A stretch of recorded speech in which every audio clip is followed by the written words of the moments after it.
She realized the mistake only after the door opened.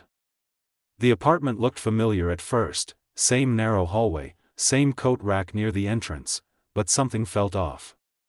The shoes by the wall weren't hers. The light in the kitchen was warmer.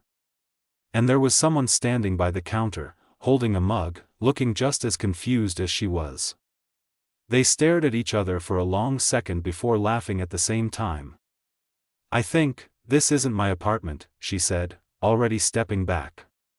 He checked the number on the door, then his phone, then smiled in disbelief. Same building. Same floor. One door apart.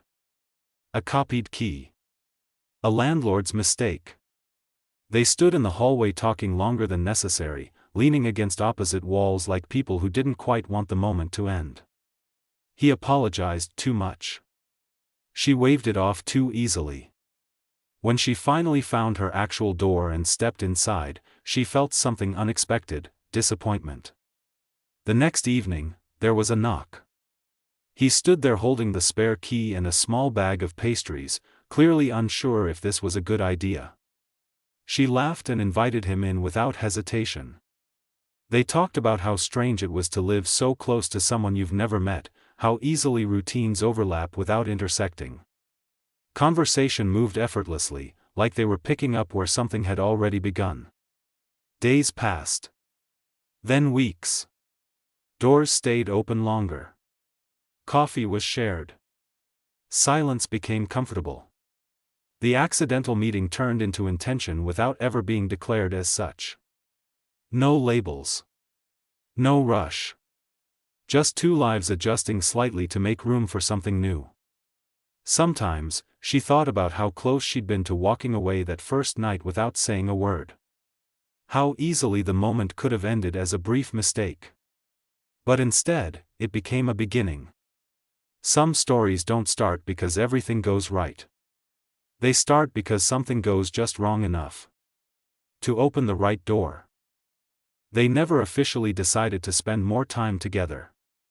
It simply happened. Mornings blurred into shared routines, him knocking lightly before coffee, her leaving the door unlocked when she knew he'd stop by. Evenings stretched longer than planned, conversations drifting from practical things to the kind of thoughts people usually keep to themselves until they're sure they won't be misunderstood. They learned each other through small habits. He always rinsed his cup before setting it down. She read the same page twice before falling asleep. He noticed how she paused before answering personal questions, choosing honesty over speed. She noticed how he listened without trying to fix anything. That mattered more than either of them admitted. One night, after a long day for both of them, the hallway lights flickered out unexpectedly. They sat on the floor between their doors, backs against opposite walls, laughing at the inconvenience. The building felt quieter than usual, as if holding its breath.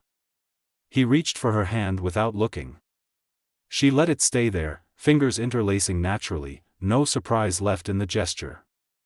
The closeness deepened, not suddenly, but undeniably.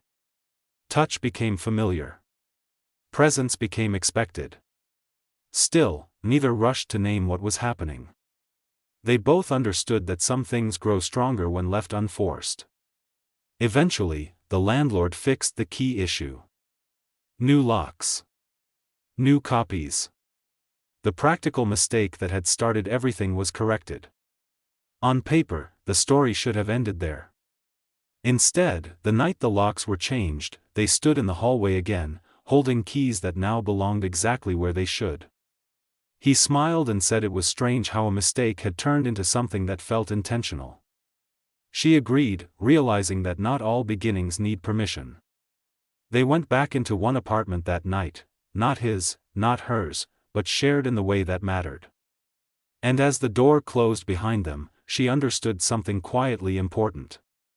Sometimes the right door opens because you weren't supposed to have the key yet.